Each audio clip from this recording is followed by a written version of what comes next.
Assalamualaikum warahmatullahi wabarakatuh. Kami dari kelompok 8 dengan saya Dekara Zahra dengan NIM terakhir 107 dan teman saya Lanang Pati Sadli dengan NIM terakhir 104. Nah, di sini kami akan mempresentasikan mengenai materi yang telah kami tambahkan pada judul e-government. Kita lanjut. Jadi, eh, yang pertama itu ada ditambahkan pendahuluan dulu kalau misalnya kita harus melihat sebaiknya melihat e-government dari berbagai perspektif. Nah, ini lanjut.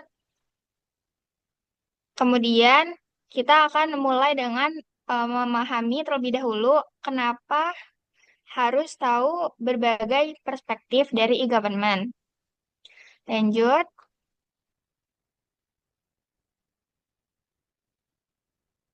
Nah, di sini kami memberikan detail dari pengertian e-government menurut World Bank. Nah, jadi di sini yang bagian di bold kami jelaskan kembali secara spesifik seperti mengenai penggunaan teknologi informasi, institusi pemerintah, dan transformasi hubungan. Oke, selanjutnya, nah ini contoh dari institusi pemerintah dalam e-government. Selanjutnya, nah ini transformasi hubungannya ada G2C, kemudian lanjut ada G2B atau government to business, dan selanjutnya ada um, G2G, government to government. Lanjut. Nah, jadi setiap akhir dari detail penjelasan definisinya ini akan ada makna penting e-government-nya menurut kalau di sini World Bank. Oke, lanjut. Nah, selanjutnya kami juga memberikan detail pada definisi e-government menurut Pascal. Nah, di sini kami menjelaskan dari meningkatkan akses, maksud dari meningkatkan akses, kemudian pengiriman jasa atau pelayanan, dan memberikan manfaat. Oke, lanjut. Nah, ini contoh apa sih yang dimaksud dengan efisiensi dalam pengiriman pelayanan itu? Lanjut. Nah, ini manfaat bagi masyarakat, pegawai pemerintah, dan partner bisnis. Nah, kemudian sama di bagian akhirnya kami tambahkan makna penting e-government menurut Pascal di sini. Lanjut. Nah, ini juga sama. Yang kami tambahkan adalah pendetailan dari apa sih yang dimaksud mendukung kegiatan operasional pemerintah itu, kemudian apa manfaatnya bagi masyarakat, dan apa itu yang dimaksudkan dengan menyediakan jasa atau pelayanan dari pemerintah kepada masyarakat. Oke, lanjut. Nah, ini kami jabarkan aspek-aspek operasional yang didukung oleh TI. Lanjut. Nah, ini juga masih ada sama. Lanjut.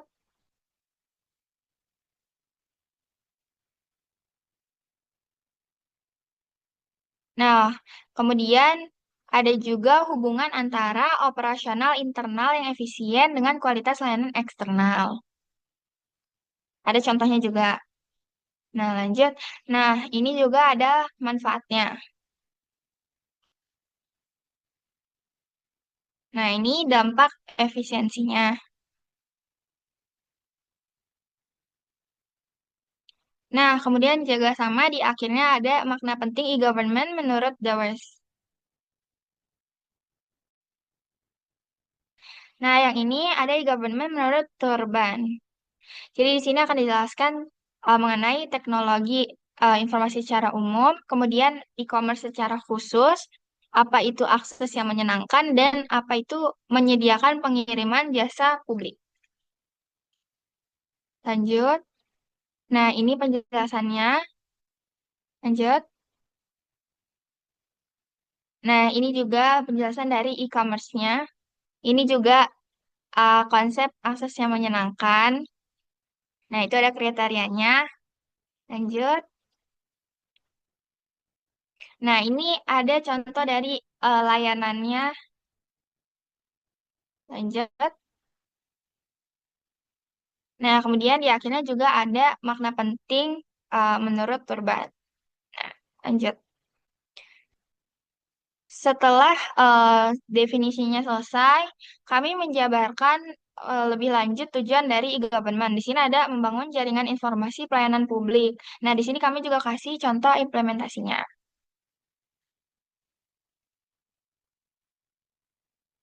Nah, ini sama untuk semua poin. Kalau yang ini mendorong kerjasama interaktif lembaga pemerintah dan swasta. Nah, yang ini membentuk mekanisme dan saluran komunikasi antar lembaga pemerintah dengan publik. Lanjut. Nah, ini membentuk sistem manajemen dan proses kerja yang lancar, transparan, dan efisien antar lembaga pemerintah. Nah, setelah ketujuan, di sini kami masuk ke manfaat. Nah, di sini kami menjelaskan detail dari manfaatnya, kemudian bagaimana hal ini dapat terwujud, misalnya di sini melalui integrasi data. Nah, kemudian kami memberikan contoh dan dampaknya. Lanjut. Nah, ini juga sama. Lanjut. Ini juga, nah ini juga sama. Jadi semua poin dari manfaat kami jelaskan terlebih dahulu, kemudian akan masuk ke relasi e-government. Nah, di sini kita harus tahu dulu kalau misalnya e-government ini ada klasifikasinya. Lanjut. Nah, kemudian di sini juga dijelaskan ulang secara singkat mengenai G2C, G2B, kemudian G2G, dan ada G2E, G2E. Nah, di sini ada gambar contoh dari G2C, G2B, G2G, dan G2E-nya. Kemudian juga sama ini antara interaksi dua arah dan layanan digital yang saling terhubung. Lanjut. Nah, di sini juga dijelasin secara singkatnya, kemudian contoh layanannya. Lanjut, ini juga sama, cuman yang ini G2B, yang ini G2G, dan yang terakhir ini ada G2E.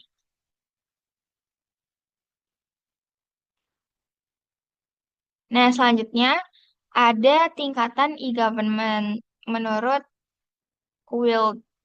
Nah, ini juga ada pendahuluannya. Lanjut. Nah, di sini juga dijelasin definisinya, contoh, tujuan, dan tantangan. Lanjut. Nah, begitu juga dengan tingkatan 2, kemudian tingkatan 3, dan yang terakhir tingkatan 4.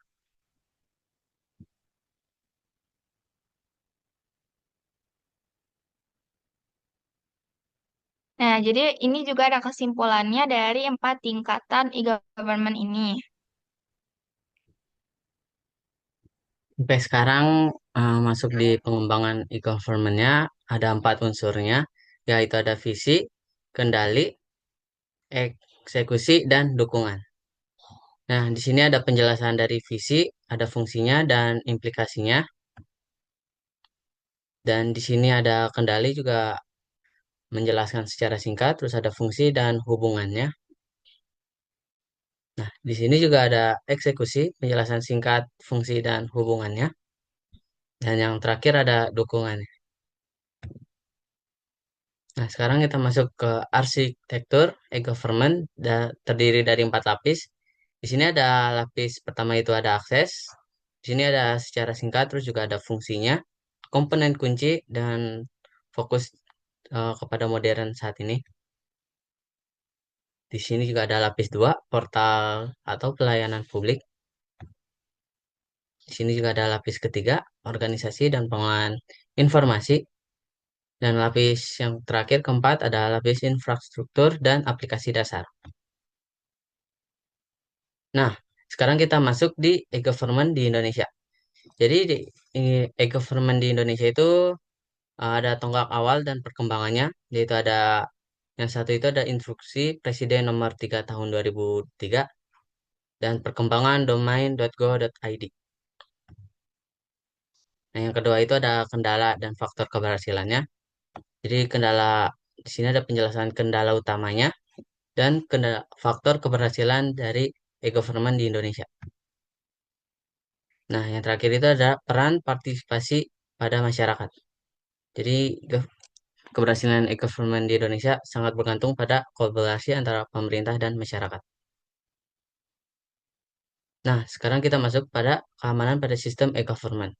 Jadi ada pilar-pilar utama keamanan pada sistem e-government. Yang pertama ada autentifikasi. Di sini ada penjelasan, terus ada metode tradisional, peningkatan, dan penguatan modern. Nah, pilar yang kedua itu ada otoritas, authorization. Di sini ada penjelasannya, fungsi dan prinsip kuncinya. Nah, yang terakhir ada keamanan jaringan dan infrastruktur. Di sini ada perlindungan jaringan dan keamanan infrastruktur.